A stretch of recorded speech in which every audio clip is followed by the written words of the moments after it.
In this first section, let's start with the genetic organization and structure of MHC. As we have discussed already, these MHC molecules are the products of MHC genes. Or, we can say, the Major Histocompatibility complex, or MHC, is a region of DNA that encodes a group of molecules that are HLA molecules or MHC molecules, and these molecules ultimately recognize antigen efficiently and then present it to T cells that are an important component of our immune system. Now, before going further, let's have a brief look at the genetic organization encoded in the human MHC, found on chromosome number 6. Not all loci are shown here, but there are around 224 loci that have been identified in the HLA region. These loci of MHC are classified into 3 major classes. That are MHC class 1, MHC class 2, and MHC class 3. The protein products of class 1 and class 2 play a vital role in the immune system. And we know that they are mainly involved in antigen presentation. Class 1 MHC genes encode molecules that present antigens to CD8 plus T cells. And Class 2 MHC genes encode molecules that present antigens to CD4 plus T cells.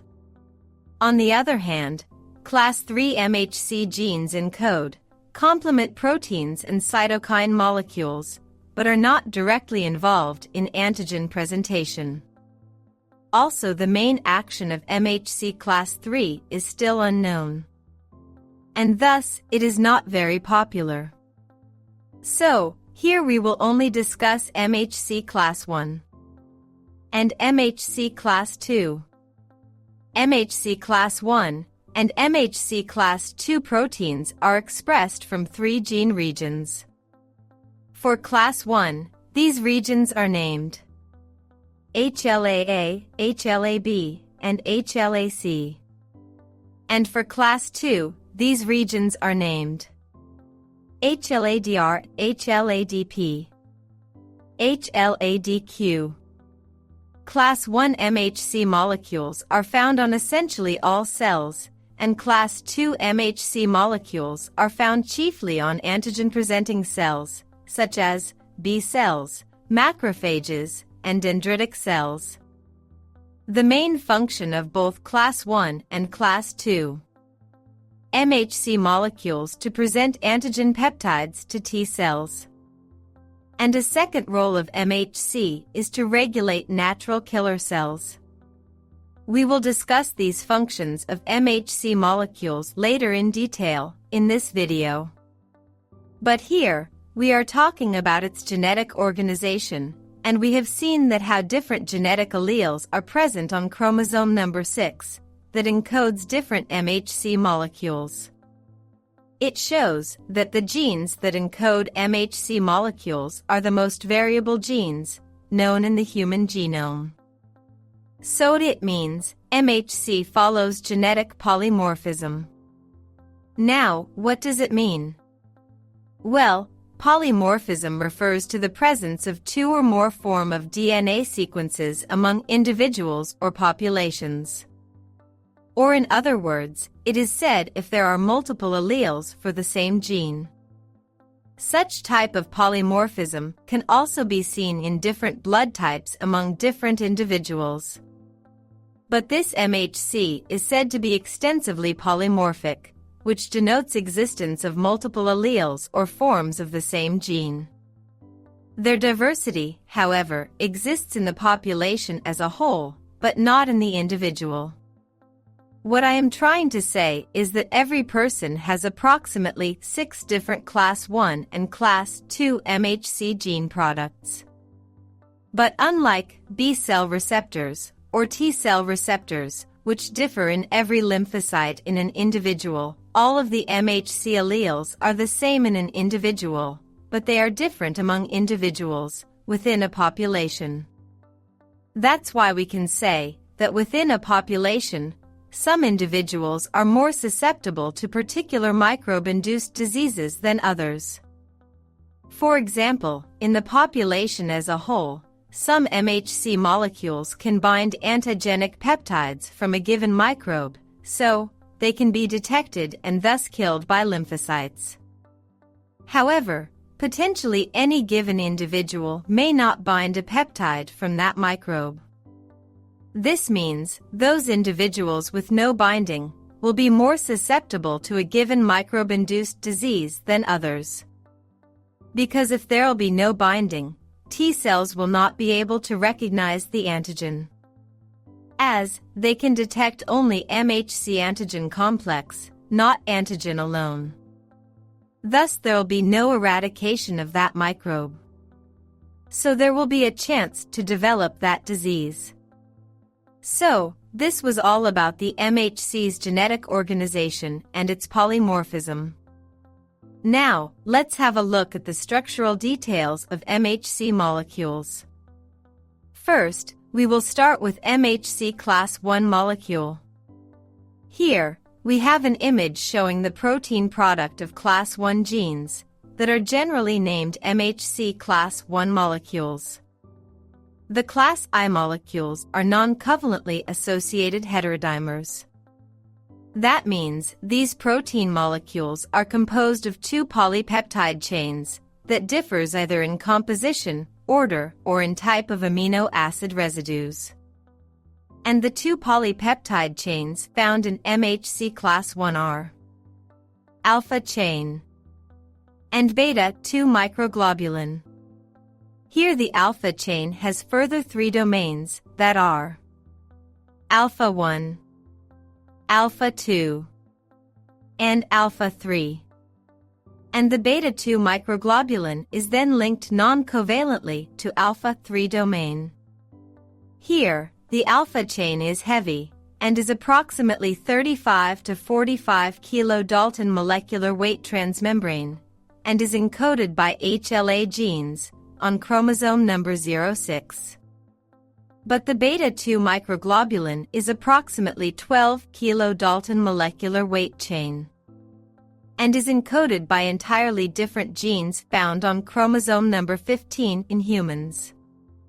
This beta-2 microglobulin is actually a soluble protein that complexes with the alpha chain during synthesis and assembly in the endoplasmic reticulum. And this beta-2 microglobulin is essential for the peptide binding function. Unlike the alpha chain, beta-2 microglobulin is not polymorphic. Exactly the same beta-2 microglobulin molecule is used in each MHC class 1 molecule. The alpha 1 domain and alpha 2 domain of heavy chain in MHC1 molecule arrange themselves far apart to make a binding groove, where peptide or foreign antigen can fit in according to compatibility between amino acid residues. This binding groove is formed entirely by the alpha chain in class 1 molecules. Here, the amino acid residues that make up the groove are the chief sites of polymorphism. As we know, protein products of MHC class 1 gene are HLA-A, HLA-B, and HLA-C. Where different HLA-A alleles produce different amino acids in the antigen binding groove, therefore they can bind a different range of peptide antigens. And so is true for HLA-B and HLA-C proteins. The peptide antigen has been said to fit into the groove like a hot dog in a bun. Other than this antigen binding groove, the opposite end of MHC1 molecule, where alpha 3 domains pair up with beta-2 microglobulin, makes a base of MHC1 molecule, from where they are anchored to the surface of almost all nucleated cells. That means MHC class 1 molecules are found on almost all nucleated cells of the body. Like all virus-infected or tumor cells, leukocytes, and platelets, but are not found on non-nucleated RBCs. And we know these MHC molecules when gets attached at the surface of cells and gets loaded with the harmful peptide that is an antigen. It then presents it to CD8 plus T cells. which further takes action against that antigen. So, this was all about structure of MHC class I molecules. Now let's have a look at the structural details of MHC class II molecules. The class II MHC molecules are also non-covalently associated transmembrane heterodimers, consisting of alpha and beta chains, where both chains are encoded in the MHC, and are polymorphic transmembrane glycoproteins. Both these chains have two domains, alpha 1 and alpha 2, and beta 1 and beta 2.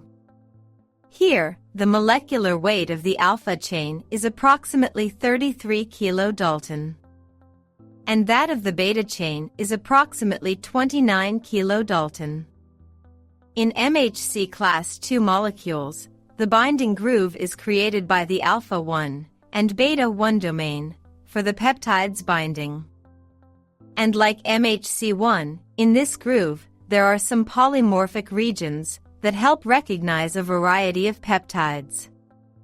But the class II binding site or groove for peptides is more open than the class I site, so longer peptides that are 30 amino acid residues or longer can fit into the site and overlap at either end. Also, unlike MHC class I molecules, the base of MHC class II molecules is anchored on or is only represented on the antigen-presenting cells, also known as APCs, and not on all nucleated cells. These APCs usually include dendritic cells, macrophages, or B cells.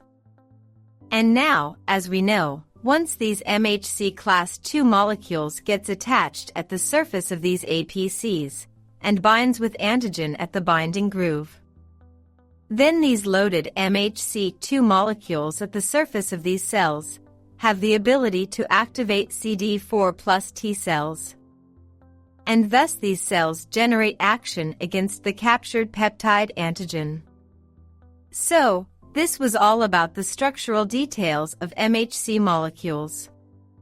Till now, we have developed a brief understanding about what is MHC and what is its structure.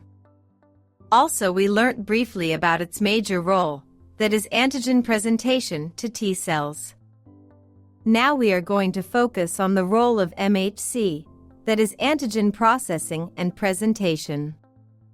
So, let us move to the next section, which is antigen processing introduction.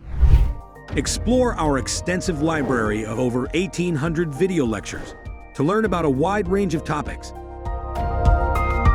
Only on sqadia.com.